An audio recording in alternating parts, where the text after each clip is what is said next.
Hello, I'm Steve Saul. Welcome to North West Today. The headlines this Wednesday lunchtime. The jury in the trial of Hillsborough match commander David Duckenfield's unable to reach a verdict.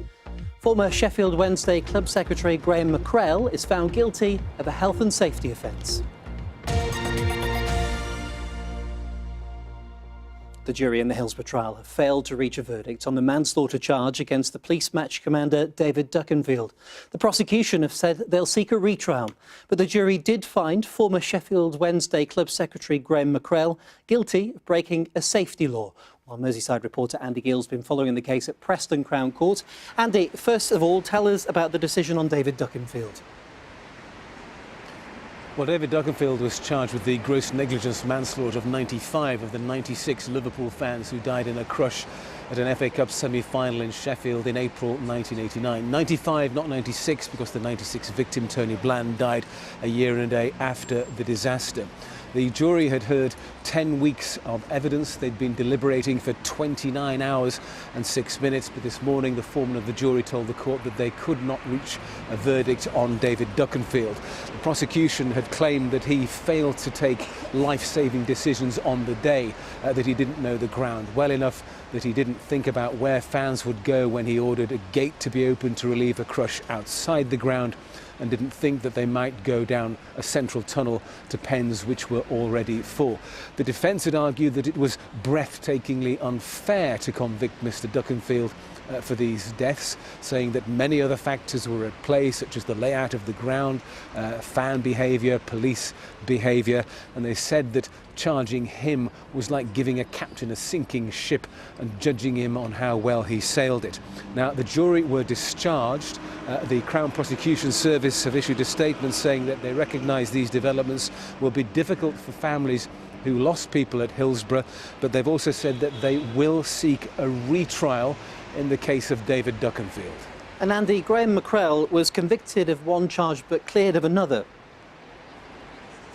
That's right. He was cleared of a charge on the direction of the judge. That's a direction that came earlier in the trial, and the jury returned a not guilty verdict.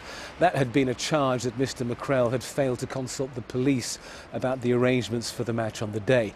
But the jury did find Graham McCrell guilty of failing to ensure that there were enough turnstiles to admit fans into the ground without a crush building up outside the ground.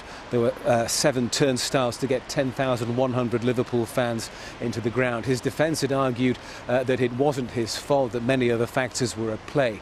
Now, Mr. McCrell will be sentenced later, and the court is due to resume further hearings at 2 o'clock this afternoon. OK, Andy Gill live in Preston. Thank you. We'll have more of that at 6:30 tonight. Now the news this lunchtime, and 4 healthcare professionals have been arrested over allegations of mistreatment and neglect at Blackpool's Victoria Hospital stroke unit. 3 women and 1 man have been arrested on suspicion of administering any poison or noxious thing with the intent to injure and ill-treatment or willful neglect.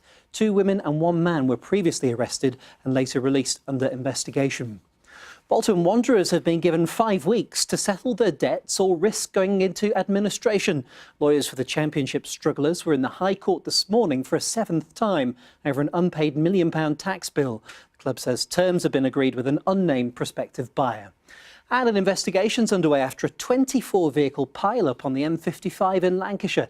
It happened between Preston and Kirkham after a freak snow and hailstorm last night. Conditions were so icy, police asked for the road to be closed, with officers describing the scene as carnage. Investigations underway this lunchtime into the cause of a fire which has badly damaged one of Blackburn's oldest buildings. Around 60 firefighters have been tackling the blaze at the former Church of St John the Evangelist on Victoria Street. It's now home to a large community arts centre, and members there say they're devastated. Peter Marshall's just sent this report. Fire crews were called to the former Church of St John the Evangelist shortly before 5:30 this morning. The Grade 2 listed building, which opened in 1789, was well alight. By daylight, the damage to the interior of the historic building was clear, and for those with fond memories of the former church, it was an upsetting sight. I was christened there in 1942. I was married there in 1970 and was there until it closed to the final service. And to see it today, your thoughts? Devastating. absolutely devastated. Initial investigations into the cause of the fire suggest it's not suspicious. Fire investigators will focus on a cafe area on the ground floor of the building, which closed as a church on Easter Sunday 1975. For the last 4 years, it's been home to the Bureau Centre for the Arts, a community-run project. Members say the fire is a shocking blow. We're all just absolutely devastated. I think I'm still really in shock. Obviously I was really upset. It's just a massive shock, a massive loss. At the height of the blaze, 10 fire engines were at the scene. David Coggins campaigned for the building's survival in the 80s. It's a treasured bit of Blackburn's architectural history, and as such, it's an absolute tragedy. Blackburn Council, which owns the building, says it will work with the Bureau to discuss what happens in the future. Peter Marshall, BBC North West Today, Blackburn. Now, the build-up to the Netball World Cup in Liverpool's gathering pace. Just 100 days to go before it starts. With 90,000 tickets sold, it's clearly captured the public's imagination.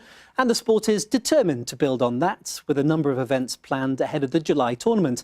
And today, some lucky youngsters had the chance to play in front of and to meet some of the sport's biggest stars right here at Media City in Salford. Richard Askham was there for us too. With 100 days to go, the build-up to the big day is well and truly on. It was a chance for some local young players to rub shoulders with some international stars. I think 100 days to go is a great point to actually start the momentum building into the Vitality World Cup in Liverpool this summer. I think for us it's about engaging, empowering these individuals, creating role models for the sport, and I think that's what having the Vitality World Cup in Liverpool is going to actually do. And this is the sort of moment Tracy and her team is hoping for in front of the passionate home crowd in Liverpool. England's unforgettable gold medal victory at the Commonwealth Games. We had an amazing Commonwealth Games in Australia, so to bring that momentum here to the UK and to England is incredible for the sport and just for everyone that's backed netball and that are following netball. It's a great time for netball in the UK.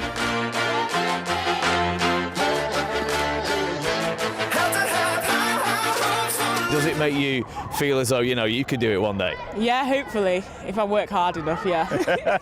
Comes down to that, I guess, doesn't it? Yeah, it does. How about you, young lady? How much are you looking forward to it? Very much, because I feel like it'll inspire more young people to start playing netball. I feel inspired because we could be doing it one day. And with all of England's group matches sold out already, it promises to be quite an occasion in Liverpool in July. Richard Askham, BBC North West Today. Looks good. Would have been good to see Richard take a shot on that. Right, time for the weather now. Here's Sarah Blizzard. Good afternoon. Well, it certainly feels quite wintry outside today. We've been seeing a few snow showers captured nicely by our weather watchers.